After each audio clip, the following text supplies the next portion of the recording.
Hi everyone, welcome to my YouTube channel. तो आज के इस क्लास में हम देखेंगे, पहले तो हम लोगों ने पढ़ा डाइजेस्टिव सिस्टम, पाचन।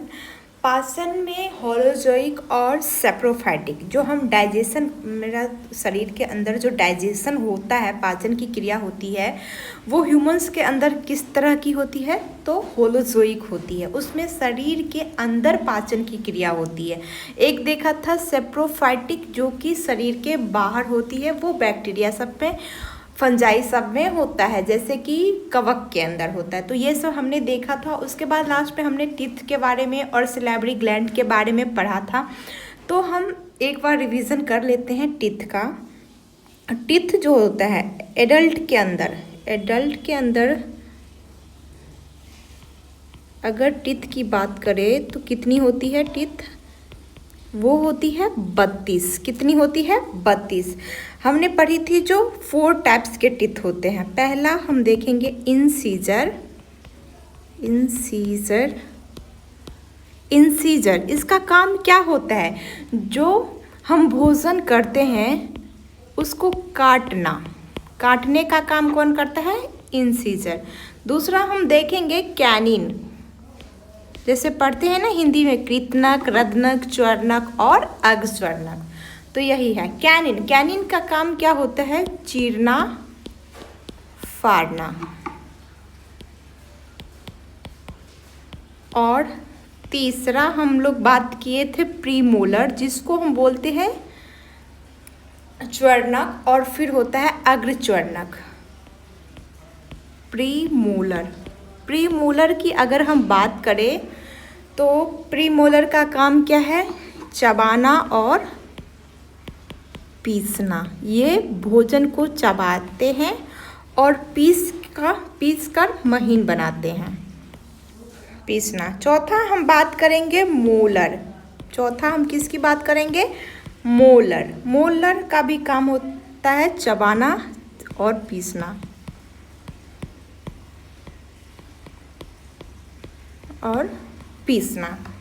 तो यहाँ तक हमने देख लिया था। उसके बाद अगर हम बात करें विजडम टीथ, जिसको हम बोलते हैं अकल की दांत। विजडम टीथ जिसको हम बोलते हैं अकल दांत। कौन सी दांत? अकल दांत। ये किसका भाग है? ये जो है वो मोलर दांत का ही भाग है, जो कि अभी अवशेषी अंग के रूप में हमारे अंदर रहते हैं। मोलर दांत का भाग है। किसका भाग है? मोलर दांत का भाग है। ये क्या है? अवशेषी के रूप में रहते हैं। किसके रूप में? अवशेषी। अगर हम बात करें मुंह के अंदर, तो किसका पाचन होता है? मुंह के अंदर जो पाचन होता है वो स्टार्च का होता है। प्रोटीन का और फैट का वो पेट के अंदर होता है, जो कि पेप्सिन एंजाइम जो रिलीज होता है उसके द्वारा पचाया जाता है। तो मुंह में किसका नहीं होता है? फैट, जिसको हम बोलते हैं वसा, और प्रोटीन हिंदी में ही लिख देती हूँ। इसका जो पाचन है वो नहीं होता है। पाचन इसका नहीं होता है। तो यहाँ तक हम लोगों ने देखा। उसके बाद अगर हम बात करें तो जो भोजन हमने बोला था कि मुंह में जो होता है सेलाइवरी एमाइलिस एंजाइम, जिसको हम टाइलिन भी बोलते हैं, वो सब मिलके जो हमारा भोजन, जब हम सबसे पहले मुंह गुहा में जाती है मुंह के द्वारा, उसमें दांत उसको पीसता है, चबाता है, काटता है, फिर उसमें एंजाइम काम करता है। उसके बाद जो इसोफेगस में जो वही भोजन आता है उसको हम क्या बोलते हैं? उसको हम बोलते हैं बोलस। तो ये सब हमने बता दिया था। अब हम देखेंगे स्टमक के बारे में। अगर हम बात करें, किसकी बात करें? तो स्टमक की बात करें, जिसको हम बोलते हैं आमाशय। आमाशय या स्टमक। आमाशय या स्टमक। तो आमाशय की जो प्रकृति होती है वो कैसी होती है? तो एसिडिक नेचर होता है। आमाशय कैसा होता है? एसिडिक या अम्लीय प्रकृति उसकी होती है। कैसी प्रकृति होती है आमाशय की? अम्लीय, क्योंकि उसके अंदर पेट में क्या होता है? HCl, जिसको हम बोलते हैं हाइड्रोक्लोरिक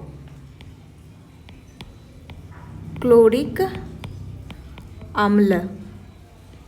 कौन सी अम्ल होती है हमारे पेट के अंदर? हाइड्रोक्लोरिक अम्ल होती है, जो कि भोजन को क्या करता है? पचाने का काम करता है। भोजन में वो भी प्रोटीन का पाचन। तो ये किसका पाचन करवाता है? तो प्रोटीन का पाचन कहाँ होता है? स्टमक के अंदर होता है। आमाशय में क्या होती है? आमाशय में होती है जठर ग्रंथियाँ। वो जठर ग्रंथियाँ जो होती है वो दो एंजाइम, वो जठर ग्रंथियाँ जठर रस का स्रावन करती है, और वो जठर रस जो होते हैं वो एंजाइम का स्रावन करते हैं, जैसे कि रेनिन और पेप्सिन। रेनिन जो होता है वो बच्चों में दूध का पाचन करवाता है, और पेप्सिन जो होता है वो प्रोटीन का पाचन करवाता है। तो हम यहाँ पे देखेंगे आमाशय। आमाशय के अंदर क्या होता है? जठर ग्रंथियाँ, जो कि जठर रस का स्रावन करती है। किसका स्रावन करती है? जठर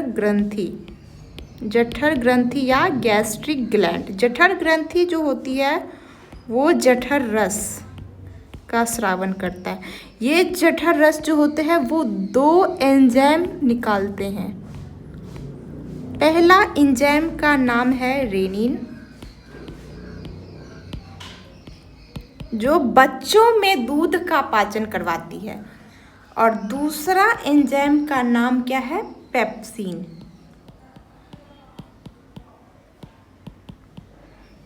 तो इसका हम यहाँ पे दूसरा कलर लेंगे, थोड़ा अच्छा लगे दिखने में। राइटिंग तो जैसा तैसा बन ही रहा है। तो ये बच्चों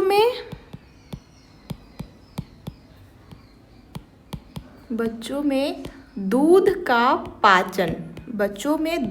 पाचन कौन करता है? रेनिन। ये कौन? रेनिन को स्रावन कौन करता है? जठर रस। जठर रस किस का स्रावन कौन करता है? जठर ग्रंथि। जठर ग्रंथि कहाँ पे रहती है? आमाशय में। तो पेप्सिन, अगर हम पेप्सिन की बात करें तो ये किसका पाचन करती है? तो ये जो प्रोटीन, हम लोग जो खाना खाते हैं, जो एडल्ट खाना खाते हैं, उसमें क्या होता है? प्रोटीन्स, फैट, ये सब होती है। तो प्रोटीन का पाचन मुंह में नहीं होता है। प्रोटीन का पाचन पेट के अंदर, स्टमक के अंदर होता है। समझ में आया? अगर हम लंबे समय तक भूखे रहते हैं तो ये जठर ग्रंथियाँ जो होती है, जो जठर रस का स्रावन करती है, वो जठर ग्रंथियाँ को HCl क्या कर देता है? नष्ट कर देता है, जिससे पाचन प्रभावित होता है। और इसे हम क्या कहते हैं? जैसे कि पेट के अंदर घाव हो जाता है, उस घाव को हम क्या बोलते हैं? अल्सर बोलते हैं। तो लंबे समय तक भूखा नहीं रहना चाहिए। वो HCl क्या कर देता है? जठर ग्रंथि नष्ट कर देता है, और उससे जो बनता है उसको क्या बोलते हैं? Ulcer, peptic ulcer. तो अब हम और इससे क्या हो जाएगा कि जैसे कि पेट में घाव हो जाता है तो मुंह सब पे क्या होने लगता है? छाले होने लगते हैं। इसलिए सुबह के समय में नाश्ता करना बहुत ज़्यादा ज़रूरी होता है। आप सुबह का नाश्ता है बहुत अच्छे से खाओ पियो, दोपहर में उससे थोड़ा कम खाओ, और रात को बहुत कम खाओ। इससे आपका डाइजेस्टिव सिस्टम अच्छा रहेगा, लीवर, किडनी सभी का फंक्शन अच्छा रहेगा। अब हम देखते हैं नेक्स्ट टॉपिक। बोलस के बारे में तो हमने बता दिया था। बोलस क्या होता है? बोलस जो होता है वो आमाशय में पहुंचकर कायम में परिवर्तित हो जाता है। छोटी आंत की अगर हम बात करें तो छोटी आंत जो होता है, वैसे नाम तो इसका छोटी आंत होता है, लेकिन ये बड़ी आंत के कंपैरिजन में क्या होता है? बड़ा होता है, क्योंकि छोटी आंत की लेंथ बड़ी होती है, लेकिन बड़ी आंत की जो होती है वो विड्थ बड़ी होती है। तो हम अगर देखें बोलस जो है वो अगर स्टमक में पहुंच रहा है, किसके अंदर, स्टमक में पहुंच रहा है, तो वो क्या बन जाएगा, कायम बन जाएगा। कहाँ पे, स्टमक में। अगर हम बात करें छोटी आंत की, किसकी, छोटी आंत, किसकी बात करें, छोटी आंत की बात करें, जिसको हम बोलते हैं स्मॉल इंटेस्टाइन। आहार नाल का सबसे बड़ा भाग है छोटी आंत। कौन, छोटी आंत।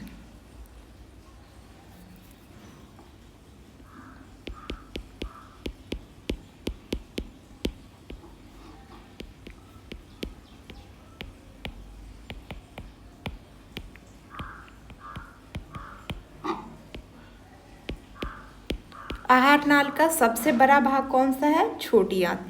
इसकी लेंथ कितनी होती है, 6 सेंटीमीटर की। इसके 3 भाग होते हैं, कितने भाग, 3 भाग। पहले देखोगी ड्यूडेनम, फिर देखोगी जेजुनम, फिर इलियम। इलियम जो होता है उसकी लेंथ कितनी होती है, सबसे बड़ी होती है। इलियम की लेंथ कितनी होती है, सबसे बड़ी होती है।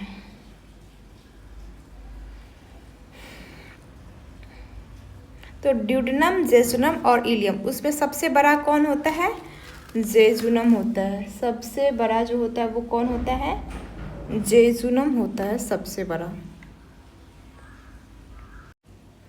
1 मिनट अगर हम बात करें तो अगर इलियम की बात करें तो इलियम जो होती है सबसे बड़ी होती है, लगभग में इसकी जो लेंथ होती है वो 2 मीटर की होती है। आहार नल का सबसे बड़ा भाग कौन होती है, छोटी आंत। इसका जो लेंथ होता है वो 6 मीटर होता है। वो यहाँ पे सेंटीमीटर बोलती हैं, 6 मीटर।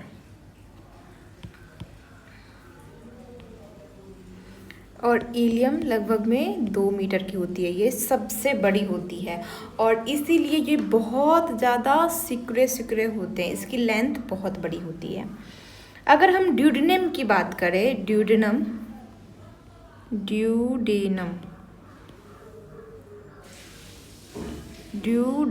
की बात करें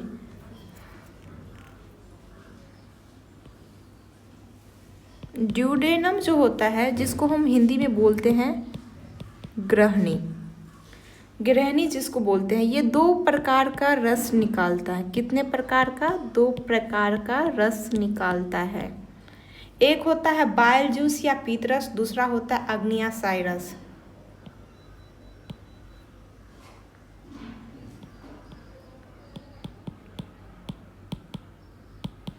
बाइल जूस और एक होता है पेनक्रियाटिक जूस, जिसको हम बोलते हैं अग्न्याशयी रस, क्रियाटिक जूस। बाइल जूस जो होता है वो पित्त रस का स्रावन करता है। बाइल जूस किसका स्रावन करता है, पित्त रस का, पित्त रस। देखिए सॉरी, बोल कुछ रहे, लिखा कुछ रहा। बाइल जूस कैसे होता है, बाइल जूस जैसे बिलीरुबिन एंड बिलीवर्डिन, ये सब क्या है, बाइल जूस। इसका स्रावन कौन करता है, लीवर करता है। और ये किस में स्टोर रहता है, तो गॉल ब्लैडर, लीवर के जस्ट नीचे होता है गॉल ब्लैडर। अगर हम दूसरा कलर लेते हैं, बाइल जूस या इसको हम बोलेंगे पित्त रस। इसको कौन स्रावित करता है, लीवर। हमारे लीवर जो हमारे शरीर में सबसे बड़ा रोल प्ले करता है। भोजन के पचाने के लिए पित्त रस का होना बहुत ज़्यादा ज़रूरी है, इसलिए अपने लीवर को स्वस्थ रखो। अगर हम बात करें इसका संचय या स्टोर कौन करता है, चाहिए इसको स्टोर कौन करता है, तो गॉल ब्लैडर।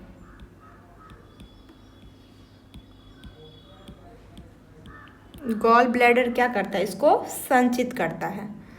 और पैनक्रियाटिक जूस की अगर हम बात करें तो ये पूर्ण पाचक रस का स्रावन करता है। या जिसको हम बोलेंगे टोटल डाइजेस्टिव जूस, पूर्ण पाचक रस स्रावित कौन करता है? पैनक्रियास। जैसे कि कार्बोहाइड्रेट को पचाने के लिए चाहिए एमाइलेज, प्रोटीन के लिए चाहिए ट्रिप्सिन, और वसा के लिए कौन सा रस चाहिए? जूस जिसको हम बोलेंगे वो चाहिए लाइपेज एंजाइम। तो पूर्ण पाचक रस कार्बोहाइड्रेट, प्रोटीन एंड फैट तीनों के लिए, कार्बोहाइड्रेट, प्रोटीन एंड फैट तीनों के पाचन के लिए। तो हम देखेंगे नेक्स्ट स्लाइड पे इसको। देखिए जैसे कि हमारे स्टमक के ऐसे बगल में, ये हमारा स्टमक ऐसे अगर इसे बात करें, और यहाँ पे क्या होता है? लीवर, और यहाँ पे छोटा सा थैलीनुमा स्ट्रक्चर रहता है जिसको हम बोलते हैं गॉल ब्लैडर, और ये हमारा क्या है? लीवर है, और ये क्या है? स्टमक। तो हम देखेंगे नेक्स्ट स्लाइड पे। ये पीछे वाला हो गया।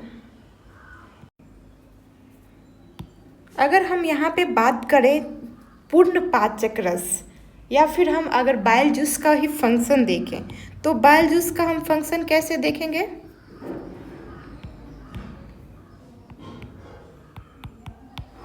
बाइल जूस का अगर हम फंक्शन देखें तो वो हम कैसे देखेंगे? तो बाइल जूस का जो कार्य होता है वो क्या होता है? बाइल जूस का कार्य होता है वसा का इमल्सीकरण,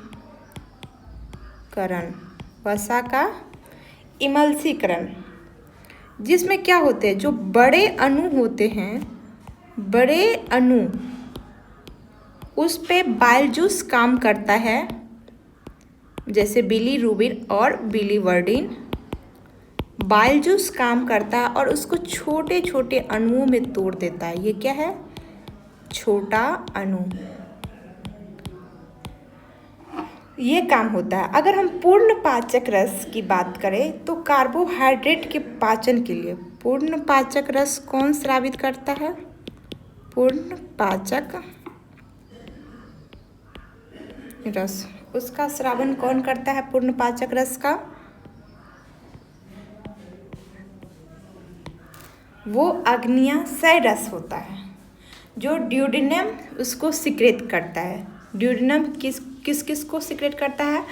बाइल जूस, दो प्रकार के रस, बाइल जूस और अग्न्याशयिक रस। तो अगर हम बात करें अग्न्याशयी रस, वो है पूर्ण पाचक रस, जो क्या फंक्शन करता है? कार्बोहाइड्रेट का पाचन,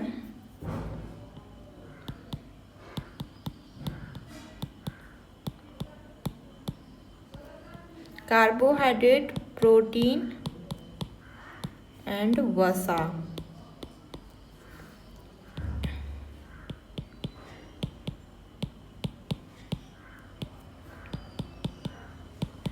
एमाइलेज एंजाइम, प्रोटीन का ट्रिप्सिन और वसा का लाइपेज एंजाइम। जेजुनम के अंदर पाचन जो की क्रिया होती है वो जेजुनम के अंदर नहीं होता है। अगर हम बात करें जेजुनम, तो जेजुनम में क्या होता है? पाचन नहीं होता है। अगर हम इलियम की बात करें तो इलियम के अंदर ही छोटी आंत में जो होता है वो कंप्लीट डाइजेशन, जिसको हम बोलते हैं पाचन, तो छोटी आंत के अंदर कंप्लीट डाइजेशन हो जाती है।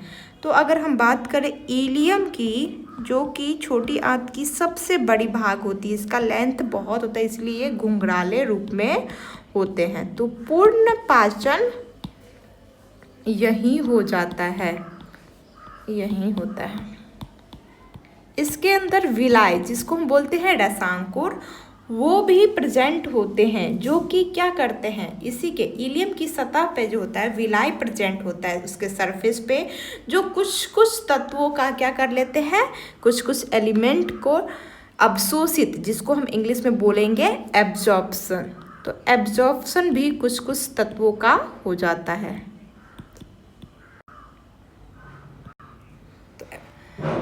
अब हम देख लेते हैं इलियम का थोड़ा पोर्शन देख लेंगे और उसकी हम विशेषताएं देख लेते हैं। तो इलियम की अगर हम बात करें, इलियम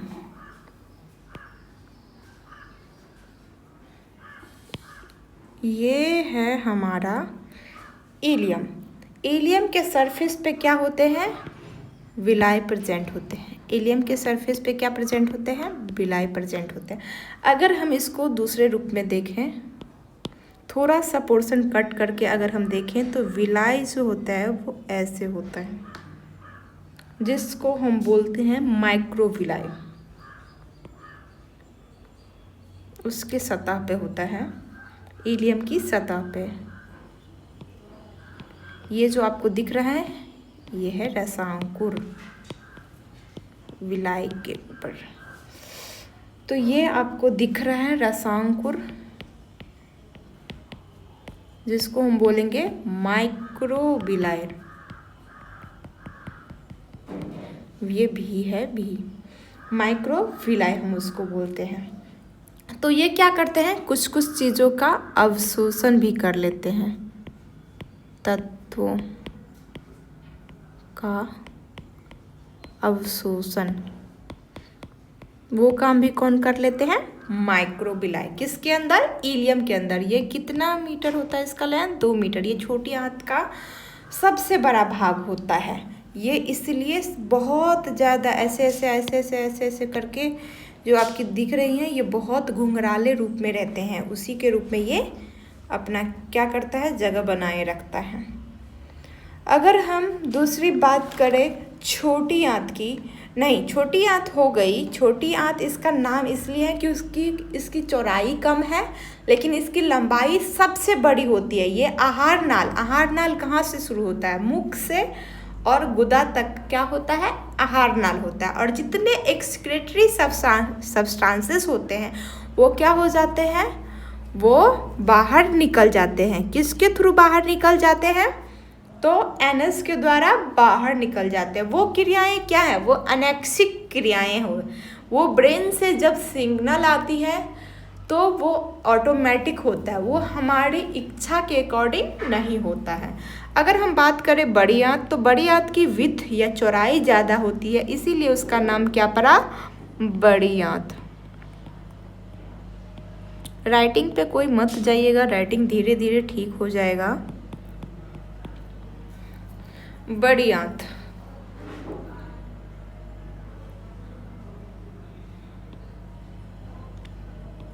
अगर हम बड़ी आंत को देखें,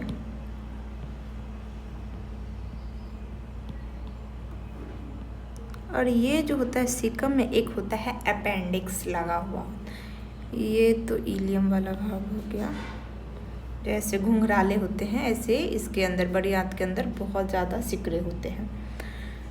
तो अगर हम बड़ी आंत की बात करें तो बड़ी आंत में कुछ ज़्यादा है नहीं, क्योंकि पूर्ण पाचन जो होता है वो कहाँ पे हो जाता है?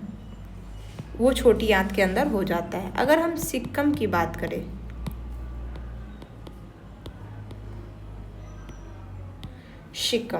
सिक्कम जो है मनुष्य के शरीर में एक क्या है? अवशेषी अंग है, जैसे कि अपेंडिक्स। अपेंडिक्स जो है वो मवेशियों के अंदर होता है, जो कि सेलुलोज के पाचन के लिए ज़रूरी है।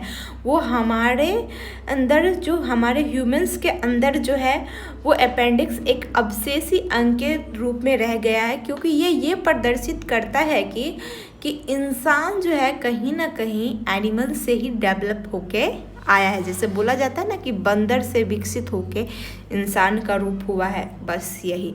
तो अगर हम सिक्कम की बात करें तो सिक्कम के अंदर क्या होता है? एक अपेंडिक्स। वो क्या है? मनुष्य के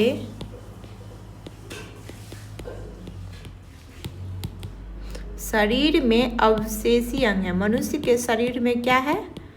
अवशेषी अंग है, जैसे कि अपेंडिक्स। निष्क्रिय अवशेषी अंग, ये किसके पाचन करता है? सेल्यूलोज। मवेशी के अंदर मवेशी के अंदर सेलुलोज का पाचन होता है, उसके लिए था। अगर दूसरी भाग देखें तो देखेंगे कोलून, कोलून। और तीसरा क्या है? रेक्टम। अगर हमारे शरीर के अंदर निर्जलीकरण हो जाता है तो क्या पीना चाहिए? ORS का घोल, जो क्या करता है, वो शरीर में रिहाइड्रेशन को लाता है, मतलब फिर से जल को लाता है। अगर डिहाइड्रेशन, जिसको हम बोलते हैं निर्जलीकरण, हो जाए तो इसके अंदर, बड़ी आंत के अंदर क्या होता है? पाचन नहीं होता है। इसमें क्या होता है? अवशोषण होता है। बड़ी आंत के अंदर पाचन नहीं होता है, क्योंकि पूर्णतः पाचन किस में हो जाता है? छोटी आंत। तो बड़ी आंत में पाचन ना के बराबर होता है। इसमें क्या होता है? अवशोषण। इसमें क्या होता है? अवशोषण। अवशोषण क्या करता है? किस चीज का अवशोषण होता है? इसमें अवशोषण होता है जल का और खनिज पदार्थ का, खनिज पदार्थ का। और जो हमारे शरीर के लिए जितने भी तत्व होते हैं जो जरूरी होता है, वो इसमें अवशोषित होकर ब्लड के थ्रू कहाँ चले जाते हैं? हमारे बॉडी के हर एक पार्ट तक चले जाते हैं। और जो निष्क्रिय पदार्थ होता है, अगर हम बात करें कि पूर्णतः पाचन हो गया किसके अंदर? छोटी आंत में। बड़ी आंत में अवशोषित हो जाता है। जो उत्सर्जी पदार्थ होते हैं, उत्सर्जी पदार्थ, उत्सर्जी पदार्थ जो होता है वो किसके अंदर हो जाता है जमा? तो अगर हम बड़ी आंत का ये वाला पोर्शन देखें, सिक्कम, कोलन और रेक्टम, ये क्या है? बड़ी आंत का भाग है। तो ये है रेक्टम। रेक्टम के अंदर क्या होता है? उत्सर्जी पदार्थ संचित होता है। उत्सर्जी पदार्थ संचित होता है। और वो जब ब्रेन से सिग्नल आती है तो NS के थ्रू क्या होता है? उत्सर्जी पदार्थ बाहर हो जाता है, बाहर हो जाती है।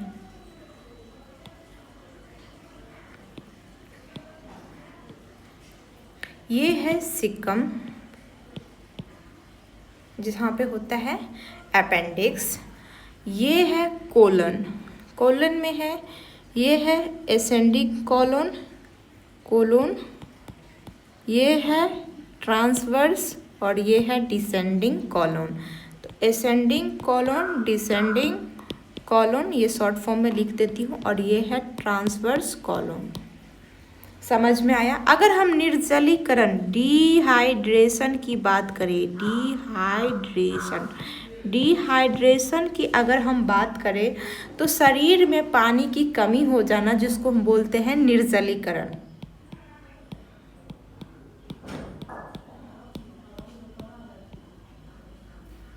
निर्जलीकरण ये क्या है? शरीर में पानी का कम होना। तो इसके लिए हमें क्या पीना चाहिए? ORS का घोल। ORS जो आता है उससे ओरल, और ORS का फुल फॉर्म होता है ओरल रिहाइड्रेशन। रिहाइड्रेशन मतलब फिर से पुनः हमारे जल, पुनः शरीर में जल हो जाएगा। रिहाइड्रेशन सॉल्यूशन, सॉल्यूशन मतलब बिलियन। तो सबको यहाँ तक समझ में आ गया होगा डाइजेस्टिव सिस्टम। और इससे ज़्यादा आपके कंपटीशन में कुछ भी नहीं पूछा जाएगा। तो आप इस बात को ध्यान से, आप उस पर मत जाइए। राइटिंग इतना है कि समझ जाइएगा और उसको बुक से थोड़ा बहुत रीड करिएगा तो समझ में आएगा। जो भी हमारे चैनल को सब्सक्राइब नहीं किए होंगे, प्लीज़ हमारे चैनल को सब्सक्राइब कर दीजिएगा। और आपके किसी भी कॉम्पिटिटिव एग्ज़ाम में, 11th के क्लासेस में, किसी भी कॉम्पिटिटिव एग्ज़ाम में इतना काफ़ी है। आप BPSC, SSC जो भी आप देखें उसके लिए ये काफ़ी है, इससे ज़्यादा नहीं पूछा जाएगा। और लास्ट में इसका हम क्या, और ये चैप्टर जो है यहाँ पे ख़त्म हो गया और हम लोग इसका क्वेश्चंस जो है वो कर भी चुके हैं। जैसे कि हमारा पहले का वीडियो जो बनाया हुआ है उसमें जो टॉप 100+ क्वेश्चन थे सीरीज़, वो कंप्लीट हो चुका है, जो कि आपके एग्ज़ाम में पूछे गए हैं और एग्ज़ाम के पॉइंट ऑफ व्यू से क्या है, इम्पोर्टेंट है। Thank you all of you.